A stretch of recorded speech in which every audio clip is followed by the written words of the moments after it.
And I say, hey! It's breakfast time, and DW is chewing out Arthur harder than a bowl of Crunch cereal. Because while she might not like breakfast, DW always fills up on vitamin CUNT. Arthur is exhausted, since DW has been keeping him up all night with her non-stop banging. Get your head out of the gutter! Arthur explains DW has been slamming doors and screaming at everyone non-stop. You're just making me go to bed because you don't want me around! You don't love me! You wish I wasn't even born! Say what you want about the Reed parents, but at least they never scold their kids for telling the truth.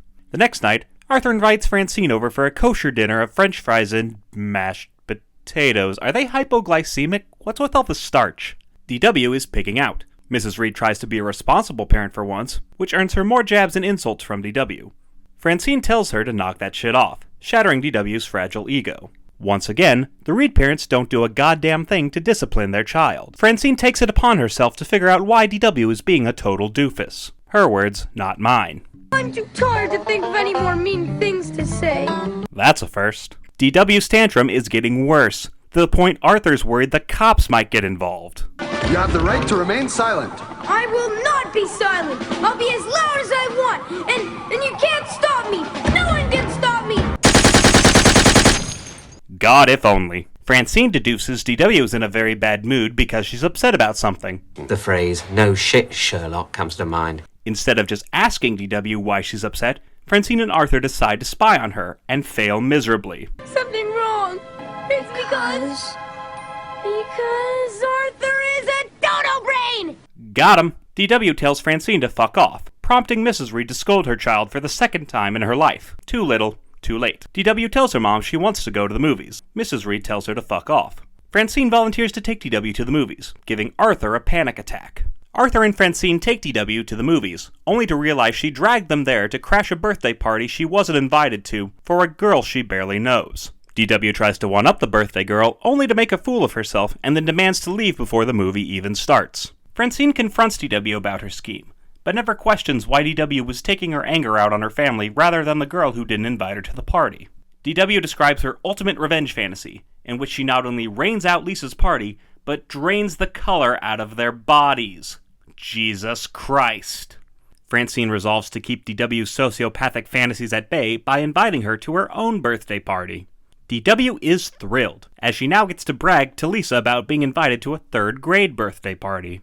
Only we never see Lisa again after this episode, because she was probably murdered by DW and buried in a shallow grave. Let's review. DW went on an unholy tyrant of screaming and slamming doors because she didn't get invited to a random girl's birthday party. She took out her frustrations on her family, who did little to nothing to discipline her bad behavior. She tricked Francine and Arthur into wasting their own money just so she could crash the birthday party and then immediately leave when things didn't go her way. And in the end, not only was she never punished for her bad mood, but she was even rewarded with a trip to the movies and an invitation to an older kid's birthday party. So remember, kids, don't forget what happened to the man who bitched and moaned until he got everything he wanted.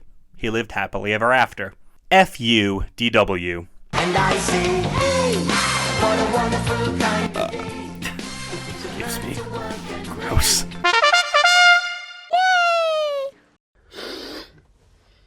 So who's the mark? She keeps a safe under the bed. We swap the contents of the safe, make off with the goods, and Jessica will be none the wiser. And that's it? If there's time, we could probably have sex on her couch. F***ing on a stranger's couch. F***ing on a stranger's couch. F***ing on a stranger's couch.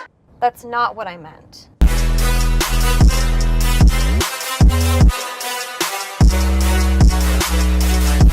And I say, hey. Arthur is excited for his first sleepover with Buster in the brain. Mr. Reed reminds him that his sleepover isn't until Saturday and tells him to get rid of his prematurely pitched tent. During breakfast, Mr. Reed shares an article about an alleged UFO sighting. DW sees this as her ticket to fame and fortune. DW plans to take a picture of the UFO with her rabbit-shaped camera, which is cute until you realize rabbits are people in this world. DW accidentally takes a picture of herself walking in on her father with Mr. Ratburn. Buster says his mom doesn't want him to go to the sleepover because of the UFO story. Fortunately, she changes her mind with little to no prompting from Mrs. Reed. That night, the three boys dream about the aliens and the sleepover, with Arthur's being the scariest. Arthur, Mom and Dad say you have to let me come to your sleepover.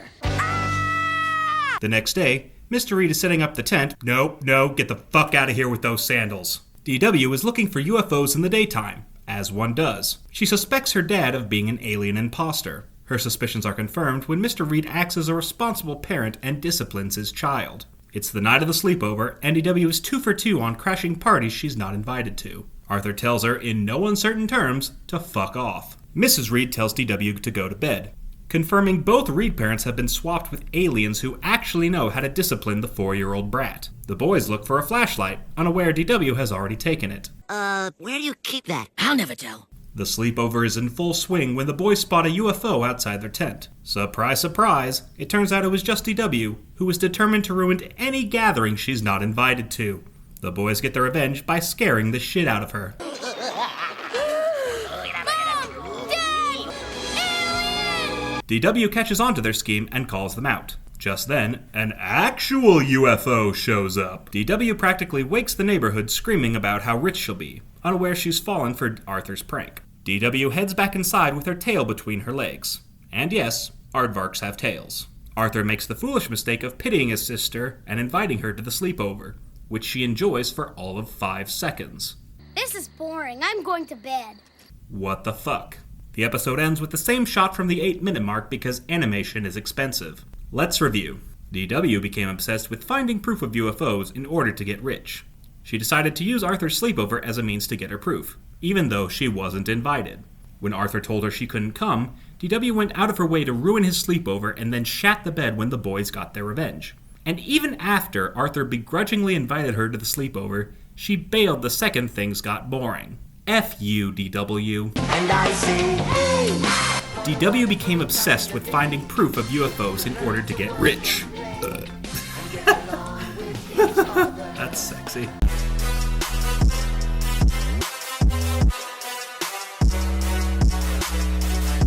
And I say, hey! Arthur explains how the bleep button is used while filming a show, which raises several questions.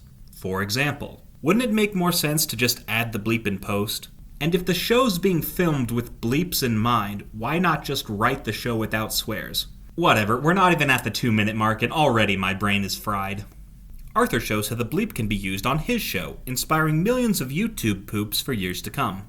Mom! Arthur just your favorite bird! That's nasty. DW takes control of the button and refuses to stop Arthur. DW is bull shopping with Grandma Thora when she overhears an older boy call his mama. Instead of asking her grandma what the word means, DW decides to pester Arthur. What does mean? God it. Arthur tells her not to say the word around their parents. Her imaginary friend tells her to just ask her parents what means. DW ignores her conscience, believing the word will make people break things whenever they hear it. Still wanting to know what the word means, DW decides to ask Tweedledee and Tweedledum, who tell her the word is used to hypnotize adults into doing whatever you want. They encourage her to say it in front of their teacher, but she chickens out at the last second. The Tibbles call her a scaredy cat, which is a weird insult when you realize cats are people in this world. And also cats. She then decides to trick her next-door neighbor into saying the word to her family. DW spies on her neighbors from her bedroom when her mom calls her down to dinner, leading to the most unintentionally hilarious moment in the episode.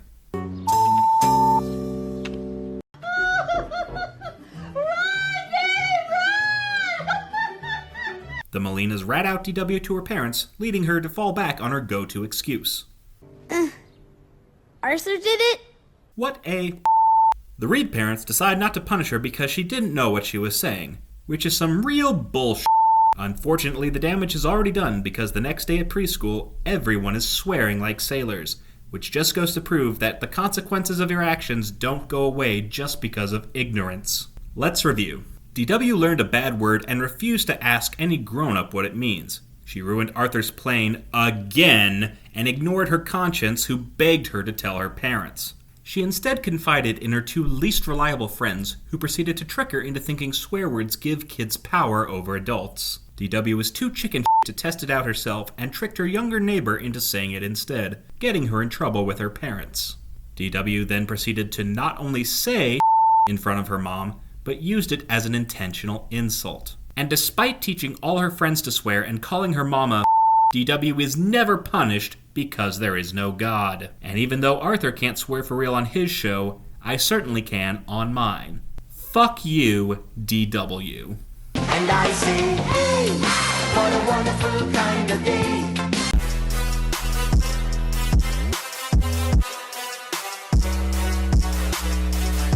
And I say, hey. Arthur is excited to go to summer camp when DW comes in to literally stomp on his dreams. As it turns out, the Reed parents have planned a week-long family vacation to the beach. Arthur tries to convince his parents they should go on the trip by themselves, until he realizes he'd have to bring DW to camp with him. DW insists on bringing her shark toy named Sharky, which he uses to knock Arthur on his ass. Before hitting the road, Mr. Reed asks DW if she needs to use the bathroom. DW says no. Then 5 minutes later makes the family pull over so she can use the bathroom. Because of this, the family gets stuck in traffic for several hours, trapping the Reeds in a hot car with a shitting baby. DW begs her parents to stop at a diner for lunch. Well, there's Chef's surprise. Surprises are fun. Is that why you have 3 kids? Surprise, surprise, the chef's surprise is surprisingly shit. DW badgers a group of bikers into giving her one of their burgers, which she shares with no one. The Reeds are back on the road when Sharky accidentally falls into another truck. DW refuses to stop screaming, forcing her dad to chase the truck for several hours. The Reed family arrives several hours late to the hotel, which has already given away their suite to another family. Mr. Reed is so mad, he changes into Arthur's clothes in 2 seconds flat. The new room is a piece of shit. DW and Arthur are forced to share a bed, which DW insists on also sharing with Sharky. Arthur tries to make the most of the pool, but DW can't even let him enjoy that. Mr. Reed treats the family to a lobster dinner, and inexplicably allows DW to bring her goddamn shark toy. DW freaks out at the sight of the lobster and makes a scene in the restaurant. The next day, the Reeds are stuck inside because of the rain, as they start to realize spending a whole vacation with DW might have been a bad idea. Arthur reaches his breaking point and prepares to give DW a long overdue ass whooping. I'ma kick her ass.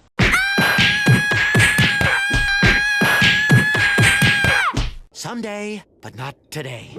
Arthur single-handedly saves his family's vacation by taking them to local tourist attractions. DW insists on picking the next activity and ends up dragging her family to a gory shark movie. I can't believe you chose this movie. Don't look at me. It was Sharky's idea. Okay, but that's worse.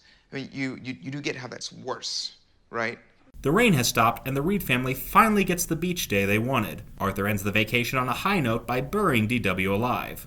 Let's review. DW ruined her family's whole vacation, a vacation that would have been 10 times better if she hadn't come at all. Don't believe me? If everyone except DW had went on vacation, they wouldn't have had to stop for unnecessary bathroom breaks, which means they would have avoided the traffic and wouldn't have had to chase down any rogue sharks. They would have made it to the hotel on time, meaning they would have gotten to spend the whole vacation in the family fun suite and would have been able to enjoy their lobster dinner in peace. They still could have spent the rainy day exploring the town and avoided being traumatized at the movies. Plus, they still would have had their family fun day at the beach, without DW and her stupid fucking shark. And we never see Sharky again after this episode, because DW probably got bored of him after a week and buried his body in a shallow grave on the beach. F you, DW. And I say, hey, what a wonderful kind of day. Motorcycle going down the street, going really fast, ruining this take.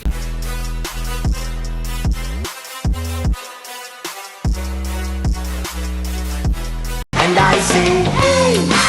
Arthur and his mom return from the store with groceries. DW wastes no time criticizing their selections. Maybe next time you can drive to the store and buy whatever you want with your money. Arthur describes DW as a picky eater because you can't say fickle bitch on PBS. DW lists out all the food she doesn't like, with spinach being at the top of the list. She also lists the food she does like, including PB&J, ice cream, and hot chocolate mixed with her brother's tears. The next night, the Reed family goes out to dinner. DW refuses to eat her salad, begging the question, why did she order it in the first place? DW realizes it's made with spinach and instantly loses her shit. This is spinach, and I hate spinach! Then why did you ask for it? DW launches her dinner onto the waiter, making him quit on the spot. And let me tell you, I used to work the graveyard shift at a Burger King, and getting an employee to quit in the middle of their shift is no small feat. The Reeds get kicked out of the restaurant. They return home where Grandma Thora is babysitting Kate. Looks like the Reed parents brought the wrong baby to dinner. DW is grounded. Finally! Yes, you're grounded. You're grounded. Mrs. Reed makes it clear DW will not be going to any more restaurants anytime soon, including Grandma Thora's birthday dinner. Grandma Thora says she doesn't want to go out to dinner without DW. It just wouldn't be a happy birthday if DW wasn't there. Bullshit! Arthur worries he'll never get to do anything fun without his sister, including going to Jupiter, which doesn't make any sense because Jupiter is an uninhabitable gas giant, and Arthur would know that if his teacher spent more time teaching instead of lusting after Mr. Reed and his pastry sack. Arthur has 6 days to completely change DW's personality, but unlike the book where DW realizes what she's missing out on and decides to change on her own, Arthur chooses to trick her instead. He fools her into eating a peanut butter and jelly sandwich filled with spinach, causing her to barf directly onto the camera. Gross! It's 2 days until Grandma Thora's birthday, and all of Arthur's plans have failed miserably. Arthur says he has no choice but to resort to Plan X. Arthur pretends to call Grandma Thora to make DW think they're going to the restaurant after all. DW changes her mind once she realizes her family might have fun without her and begs her parents to let her come. The Reed family celebrate Grandma Thora's birthday at the Once Upon a Restaurant, which looks like a child's dream and a building inspector's nightmare. DW almost immediately tries to back out of her promise to her parents. I hope they have peanut butter and jelly sandwiches without spinach. I thought you were going to try something new and eat it all. Oh, yeah. Their food is served by waiters dressed as the three bears, which is a weird costume when you remember bears are people in this world. And also bears. DW orders the Little Bo Peep Pot Pie. Her family waits with bated breath for her inevitable tantrum. Thankfully, DW loves the pot pie, which, surprise surprise, consists mostly of spinach, and not lamb as the name of the dish would imply. DW tries to gaslight her family into thinking she loved spinach the whole time. Let's review. DW refused to eat anything that wasn't sweet and sugary. She made a scene at a restaurant which resulted in their waiter quitting his job in the middle of the dinner shift. She publicly embarrassed her family and got them banned from the restaurant. She put Grandma Thora's birthday dinner in jeopardy and refused to change her eating habits until she thought her family might enjoy a nice meal without her. She only agreed to eat spinach by being tricked into doing so, and then tried to gaslight her family once she realized she actually liked it. So remember, kids, she's a pain in the rump who eats what she wants. She's DW, the Thunder Cunt. F-U-D-W. And I say, hey! So when I was working at Burger King, our manager actually got fired, and the story I heard was that someone caught him peeing in the breakfast gravy. So yeah, next time you're at Burger King, avoid the biscuits.